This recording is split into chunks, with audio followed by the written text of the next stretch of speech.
Huwag mo nang subukan, masisira ang buhay mo! Oh, yan ang tila mensahe ni dating Pangulong Digong mga kababayan kay Laila Saba de Lima na kamakailan lang ay muling nag-iingay.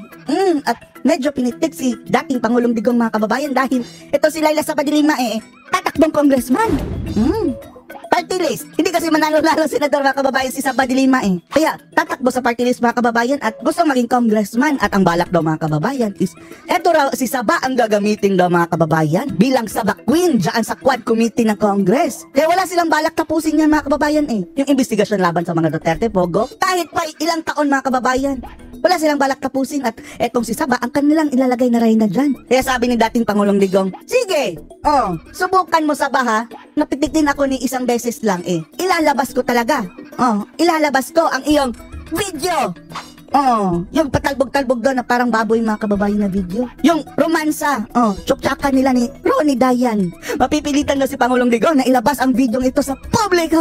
Diyos mio, mga baging. Manonood ba kayo mga kababayan sakaling lalabas ang video ni Saba? Kung kontento na kayo sa buhay niya is advice namin sa iyo na wag mo nang panoorin. Dahil gagambalain ka talaga ng bidyong iyan mga kababayan habang buhay. Kasi tingin mo na at peace ka na, kontento ka na sa buhay mo. Pero kapag mapanood mo yung bidyong iyan is baka gabi-gabi kang bangungutin. Kaya hindi si Pangulong Digong hanggang ngayon mga kababayan parang hinahunt. Minumulto pa rin siya dito sa nakita niyang video ni Saba. Pero etong bidyong ito mga kababayan na hindi pa po yan nalabas sa publiko ha. Hindi po yung mga nagbabiral sa social media dahil hindi po si de Lima iyan At talagang mayroong video mga kababayan sa makatuwid. Nag-file pa nga si de Lima sa Korte Suprema na writ of habeas data na kung ano man daw ang hawak ngayon ng gobyerno mga kababayan na mga video, pictures ganyan, hiniling ni de Lima na ipa-erase. Hiniling niya yan sa Korte Suprema ha. Writ of habeas data. Bakit ka hihingi ng writ of habeas data kung wala kang video talaga, di ba? Pero hawak talaga ng dating Pangulong Digong mga kababayan. At ilalabas niya ito kapag bibirahin ulit siya ni de Lima. Panoorin po natin ha. Anytime. Anytime Saba? De Lima? Anytime. Hindi mo na-message. Don't chat me. Huwag mo ako subukan Saba. Well, as a human being, I would say that as much as possible, I just want to make peace with everybody. But nanahimik na si dating Pangulong Digong Saba. Fuck everything. Hindi kita atrasan. Hindi kita aatrasan. Wala naman akong pinikulan. May kopya pa ako sa video Uy, Diyos! Kadiri ka Saba! Kadiri! Well, that is another thing. Kaya sabi, di ganito ka. Tanungin ko sa kanya, anong gusto mo? What do you want Saba? Siya yung may bagahe. Alam mo, may alas pa si Digong mga kababayan. Dapat katungan. Alam mo kung bakit? Bakit? Sige siya yaw-yaw sa akin. Hindi ako sasagot.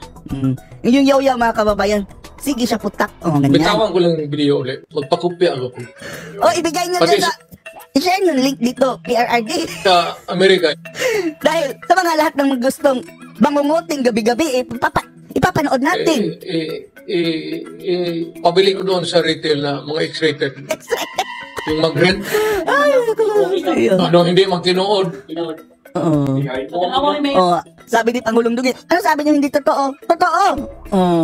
Hindi po yun kumakalat sa social media ngayon mga kababayan ha. Dahil hindi po yun si de Lima. Ikaw ang tanaw sa ngayon. Gusto niya ang reporter mga kababayan, ipakita niyo naman sa amin may parang may pagnanasa kay Saba ang boses ng reporter mga kababayan. Yan uli. Sabihin niya uli yan. Kasi bitawan ko, sabihin mo. Challenge! Sige de Lima! Sabihin mo, sabi ni Duterte, you make that statement again publicly.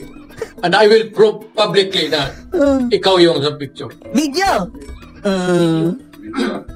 Pati yung totoo.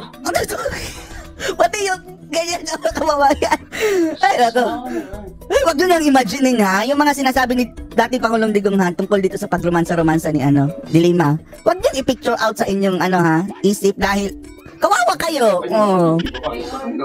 Masisira ang inyong appetite. May kung medyo may yung left and right na ayuda na binibigay mo. Tinanong si dating Pangulong Digong mga kababayan kung ano masasabi niya sa left and right na ayuda. Yung ayuda nation. Yung ayuda may na mas malaki pa ang budget mga kababayan sa ayuda kaysa sa infrastructure. Yung ayuda. Left and right.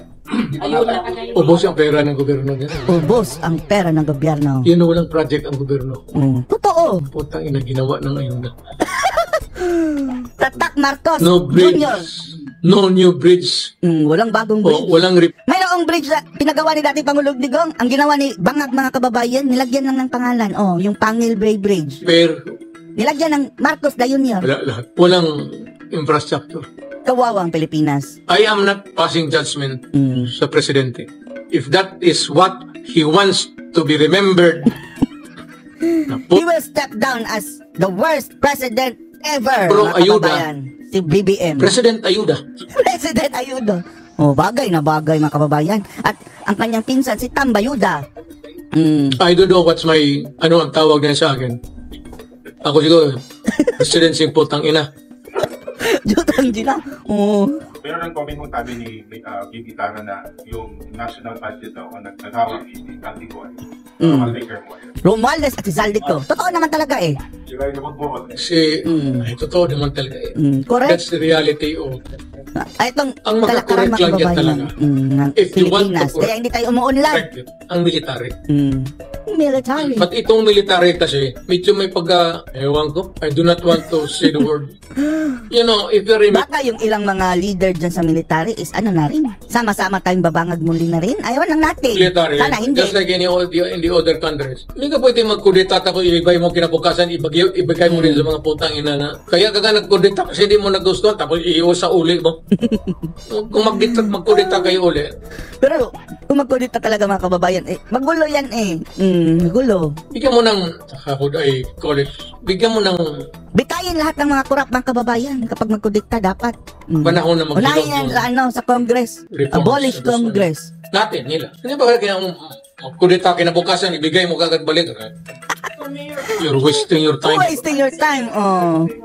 Hindi rin. Kasi, but I would not, kung magkudeta sila, hindi ko sila pipigilan. I am sure that itong mga to, mga bright to, galing ito PMA, dinidikdik, pareho rin yan sa AB noon, AB mata. Alam nila what is good for the country. Eventually, if they decide one day that they should go into Sana unahin yung Congress talaga, mga kababayan. Yung mga buhaya dyan. Sana. one day they would realize that Linisin lang. Linisin lang. it will be futile. It's up to them. Wala akong ano. Pero kung maglapit sila sa akin, magtanong sila. Sabihin ko talaga, kung magkudita kayo, kung isang semana lang naman, do not waste the time of the people.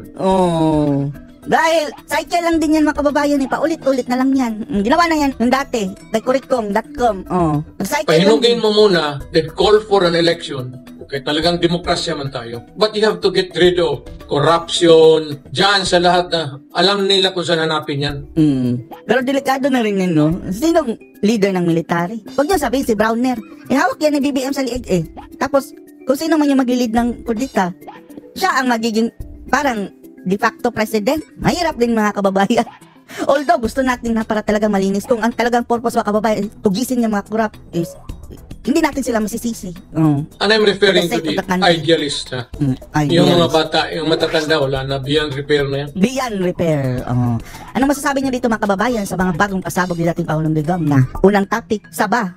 Huwag mo akong hamunin. Kung kakantihin mo ako ulit ay ilalabas ko yung X-rated video mo. Anong masasabi niyo dito? Post your comments below.